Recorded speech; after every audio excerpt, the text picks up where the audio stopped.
Hey, Lucard here. So I don't know about you, but in my D&D games, sometimes it seems like decision making can take forever. And the more players you have, the more they're going to analyze every option and agonize over which is the best decision to take.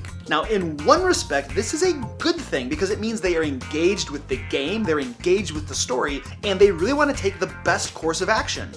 The course of action that's going to lead towards success. However, there does reach a point where enough is enough. Look, we can't just go in the front door. They'll expect that. We should sneak in through the back, because I have proficiency in thieves' tools.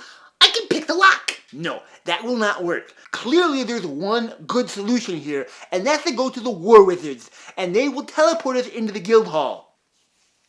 And that's what we should do.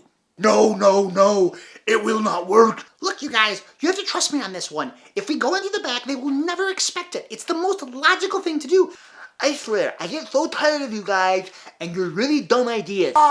Hey, you! We can't just do it! That's insane! No! That's just not gonna work! No! Everybody's guarding the front door. Who's in the back? Who do you think is in the back? I'll tell you who's in the back. The kitchen! The kitchen's in the back, and inside the kitchen are the cooks, and the cooks are not armed. What do they have, cleavers? Are they really gonna attack us with cleavers? No! This is the stupidest thing in the world. No, you're gonna blow everything up with lock-picking, Alexis, and Jim Bob, you're a moron, go to the front door. You guys are idiots. The best thing to do is use magic to get in there. We go to the War Wizards over there, and they're gonna teleport us in there. Lickety split. So, what do you want to do then? No, this is not going to work. Remember the last time you tried to pick a lock on something? It was on a chest. And you know what happened to the chest? It blew up. So clearly that's not a good idea. You don't have to worry about that. I'm telling you. We go into the back, I will pick the lock, and everything will be okay. Why don't you just listen to me? And no, we're not going into the front door either. That's just dumb. Don't talk over me. Listen to me when I'm talking to you. Ooh, is that enough B-roll yet? I mean, at some point, the DM has to step in, right? If he doesn't, the players could go on like this for a long time. A really long time. I once watched a game session here on YouTube where the players literally spent, and I mean literally in the literal definition of literally, not the figurative definition of literally, whatever that is.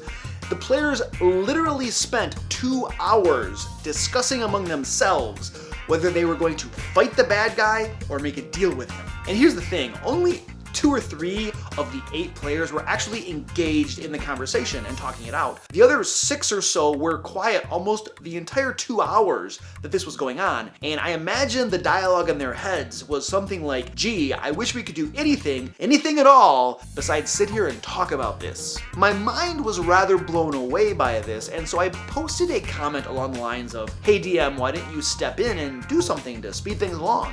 His response, that's just part of the game. I don't know, that just doesn't cut it for me. I maintain that a DM should not allow decision making to dominate table time. There are too many other parts of the game that are much more fun to let decision making unnecessarily eat up your table time. There reaches a point, and you'll know when it happens, when a decision, any decision, needs to be made in order to move the game forward. And you'll know when you're there. It might be 5 minutes, it might be 15 minutes. It might be a half hour, but when you get there, it's time to do something to move the game forward. So this is what I do in my games when I feel the players have discussed their options enough and a course of action needs to be decided upon. Players in favor of option A, roll d12s. And you add them up. Players in favor of option B, roll d12s. And you add them up. Finally, players who want option C. Whichever group gets the highest total wins, and the entire party takes that course of action. This method provides weight to the majority, but also provides the chance that the minority will get their way. Now, yes, granted, it's not a perfect method, but it sure beats sitting at a table for 2 hours discussing what you should do next.